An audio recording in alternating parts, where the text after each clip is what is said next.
Sons of Anarchy meets The Walking Dead. That's the basic pitch for Days Gone, SIE Bend's upcoming open-world post-apocalypse. 6 years ago, when development began, that might have been a fresh idea.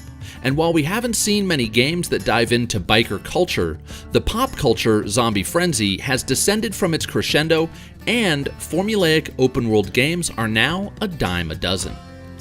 In other words, the marketers at Sony have an uphill battle against the perception, or perhaps misperception, that this is just another open-world game, just another zombie game, or just another open-world zombie game. And no, calling these things freakers instead of zombies isn't going to make a bit of difference. There are aspects of Days Gone that appear to set it apart, but are they interesting enough to matter even if the game is good? The developers have released hours of gameplay footage and commentary, and those who attended PAX South recently got to play the game for themselves. Reactions have ranged from mixed to enthusiastically positive, so let's examine the good and the bad. How does this game follow open-world conventions, and what have SIE Bend done to distinguish their post-apocalypse as yet another that demands your attention? Join me as I look at everything we know about Days Gone.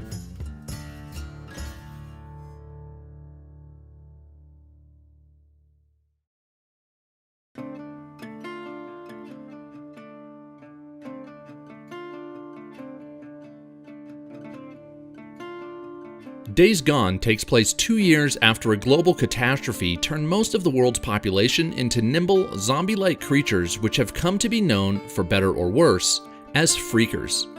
You play a biker named Deacon St. John, and you get to explore 6 separate regions of eastern Oregon. We've seen everything from small towns and open valleys to densely wooded forests and boulder-laden foothills. On their own, each setting is beautiful. Yet when seen one after the other, they all seem to, well, blend together. Maybe we haven't seen all 6 regions just yet, but based on what has been shown, the setting of Days Gone appears to be a well-crafted soup of muted browns, earthy greens, and not much else. But stick with me because there's a lot more to this world than its appearance. The game will present some variety, both visually and in terms of gameplay, thanks to a persistent weather system. Weather occurs dynamically, so you can experience snow, rain, and sun all in the same biome, or even in the same story beat. It might be warm and sunny on your first attempt through a mission, and on the next it could be cold, dark, and stormy. All this affects gameplay in ways that are relevant to the world you inhabit. For example, frigid weather causes freakers to become stronger, and snow causes your bike to drift more easily. Or if you get caught in the rain, which happens a lot in Oregon, the pitter-patter of raindrops will muffle the sound of your footsteps. Handy when you're trying to sneak around. And then there's the day-night cycle. Similar to zombie games like Dying Light and to an extent State of Decay, the infected are more numerous and more powerful at night.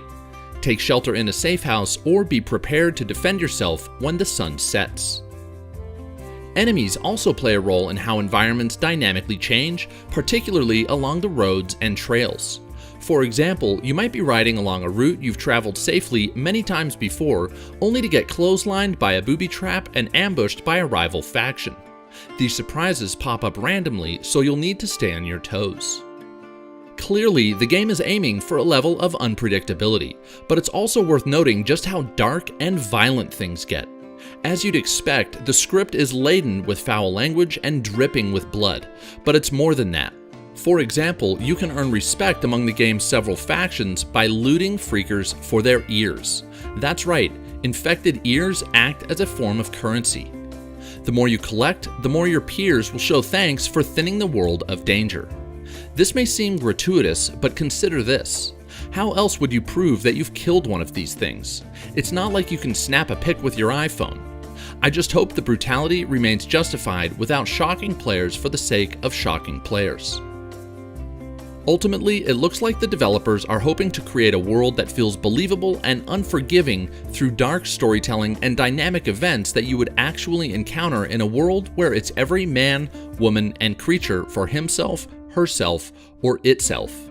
But no matter how engaging an open world, it can feel cumbersome if you can't easily get around. And for that, Days Gone aims to set itself apart with a very specific set of wheels.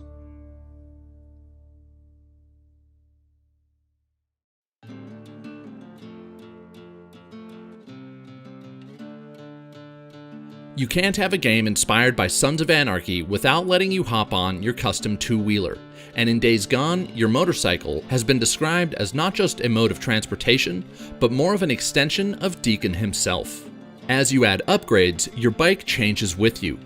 You can tweak the engine or power up your nitrous boost for increased speed, or add a new muffler for a quieter ride, both of which make for safer trips. And of course, there will be custom paint jobs. Granted, none of this is groundbreaking, but what is different from most open-world games is that, vehicles being so scarce in this world, your bike is the only one you'll get throughout the duration of the game. This makes things more interesting in several ways. First, you'll have to park carefully when on missions that require a quick getaway because you won't be able to hijack another ride when all hell breaks loose. Also, you'll need to watch your damage and fuel meters carefully. Run into too many obstacles and you'll need to perform repairs. Run out of gas and you'll have to huff it on foot to your nearest death-infested gas station. The intention wasn't to make Days Gone a bike management sim, but to add a constant layer of tension.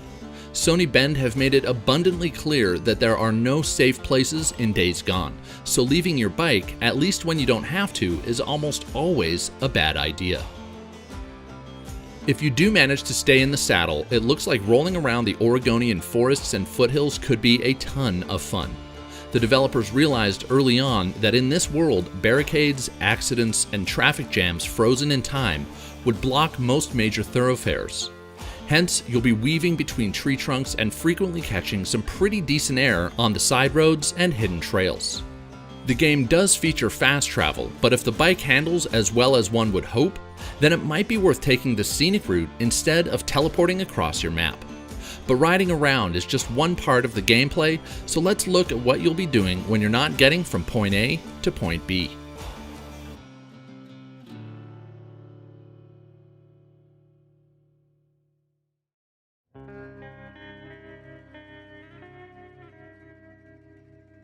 It's hard to say before Days Gone releases just how varied the missions will be that make up the core story. So far, we've seen a bounty mission where you use your survival skills to track down a bad guy, a couple of fetch quests where you have to scavenge for supplies and bike parts, and another where you have to clear an enemy camp in order to earn your bike back from a rival gang leader. Each mission featured enemy encounters, cutscenes, and interactive story elements. Some missions even prompt you to make split decisions that affect how certain scenes play out. In one instance, you're given the choice to either kill an injured enemy or leave him for the freakers to eat alive. In the demo, we got to see what happens if you let him live, and the way things played out were swift, brutal, and best of all, totally unexpected. This example didn't appear to affect the main storyline, but Sony Bend have implied that several decisions throughout the game will permanently affect certain relationships. Finally, as for the main questline, we know it will feature around 20 main characters and last around 30 hours. Not bad, especially if that doesn't include side quests. And when it comes to the side content, expect a bunch of objective-based, open-world gameplay loops that feel mostly familiar. I say mostly because the developers are clearly relying on traditional open-world formulas while at least attempting to mix things up. For example, to reveal the map, you won't have to climb any towers, but you will have to hunt down actual maps one by one. It's no game changer, but at least it's somewhat realistic. Let's face it, if you're going to learn the lay of the land in this world, you're going to have to use maps the old-fashioned way. One of the game's more interesting objectives is locating and looting abandoned government checkpoints. Each checkpoint is locked down and requires clever thinking and careful planning to infiltrate. For example, you can activate a checkpoint's electrical generator to restore power and enable the security doors. However, in doing so, you might also activate the loudspeaker system, which will attract freakers. This can be solved preemptively by sniping the loudspeakers before turning on the electricity, but as far as I can tell, the game doesn't tell you to do this.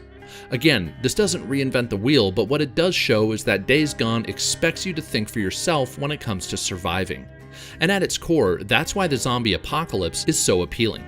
We all think we're smart and creative enough to live through this terrible scenario, and it looks like SIE Bend are providing at least a few chances to put that resourcefulness to the test. This is especially true when you have to clear enemy outposts, which you'll have to do frequently, but more on that later. Another common objective includes clearing out freaker nests in order to unlock fast travel locations and minimize the threat of the most basic breed of freakers, called swarmers, across wide areas of the map. If you haven't noticed the pattern yet, this is another gameplay loop we've seen in many other open world games, but the process of luring out freakers, battling them with your scarce inventory, taking into account their strengths, their weaknesses, and how they behave, one would imagine it's all intended to create an experience that's unique to Days Gone. One final mechanic I hinted at earlier is the survival mode, which comes in handy during bounty missions or when scavenging for supplies. With a quick button press, you can heighten your senses to highlight footprints, clues, and useful items. This could be a nice palate cleanser between the more combat-focused missions, but I'm curious to see how Days Gone's survival mode is any different from the tracking system in, say, Horizon Zero Dawn. It sure looks awfully close. Ultimately, it looks like SIE Bend have taken what works in other open-world games and put just enough of their own spin on things to make everything work in the context of Days Gone. Granted, those are the table stakes for any AAA game, especially one from Sony's stable of talented studios. So let's take a look at where things get even more interesting.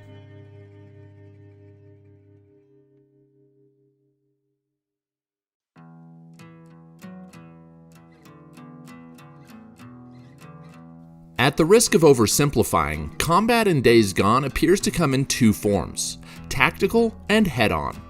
Taking a direct approach seems to work pretty well when fighting swarmers, but not so much when taking on humans, especially in larger numbers.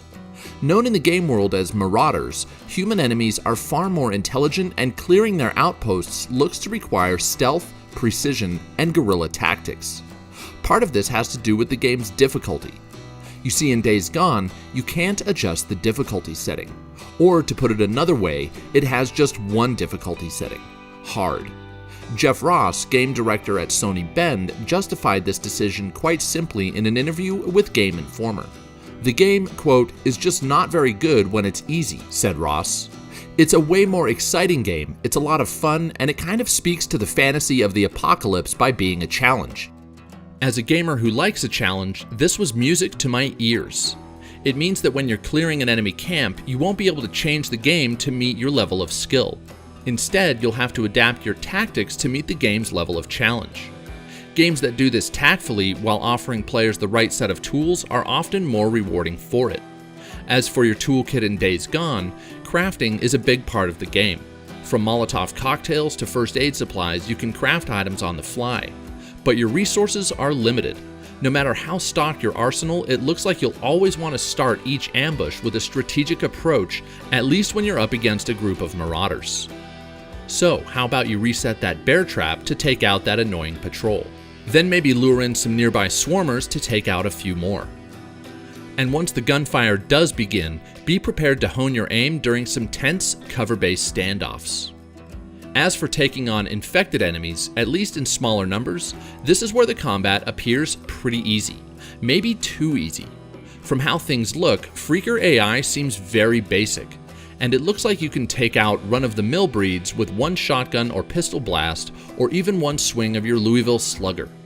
But things look to get a little more interesting when you face off against more advanced Freakers. For example, newts, which take residence on the game's rooftops, are more nimble, but they only attack if you're injured, weakened, or if you invade their direct living quarters. So, if you plan on camping atop that gas station to snipe some marauders, you might want to think again.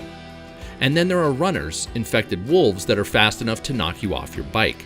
And lastly, but certainly not least, there are ragers, which are infected bears. If you ever wanted to act out the bear scene from The Revenant, now's your chance. SIE Bend have also said there are other enemies, but despite this variety, and despite the fact that Freakers are the reason this world has become so dangerous, it appears to me that the combat is at its most interesting when taking on your more intelligent human enemies. That is, until you face off against several hundred Freakers at once. It's time to meet the Horde.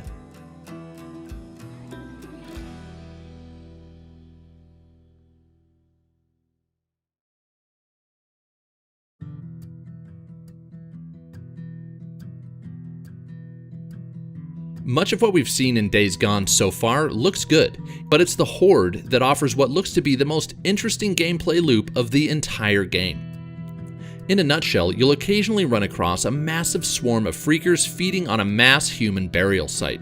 When this happens, you can either flee or fight. Flee and the Horde won't pay you any attention. But if you choose to fight, be warned, you must literally kill every single one of the things or you'll become part of their feast. How many, you ask? The Horde you see here has over 300, and according to SIE Bend, that's a quote, baby horde. So yeah, this is no small task, but similar to neutralizing enemy camps, things get much more interesting if you think strategically. Here's how it works. A meter appears on your screen that lets you know roughly how many freakers you've eliminated and how many are left. Weapons with an area of effect, such as Molotov cocktails and grenades, are your friend, as are fuel drums and other explosive objects throughout the environment. Other strategies include luring the Horde into a bottleneck, then unleashing hell with your assault rifle, or crushing them with a pile of timber after setting it loose with a well-timed explosion. And that's just what we've seen so far. I can only imagine the amount of fun SIE Bend had crafting different ways to take out dozens, if not hundreds of freakers at once. One thing I was a little disappointed by was that the Horde battles sound like they're exclusively a late-game activity. I get that Deacon might be ill-equipped early in the game, but this is by far the most unique aspect of gameplay within Days Gone. Leaving it for the end seems like a miss. Nonetheless, for anyone who loves a challenge and who likes to think creatively and strategically, this looks like it could be a lot of fun.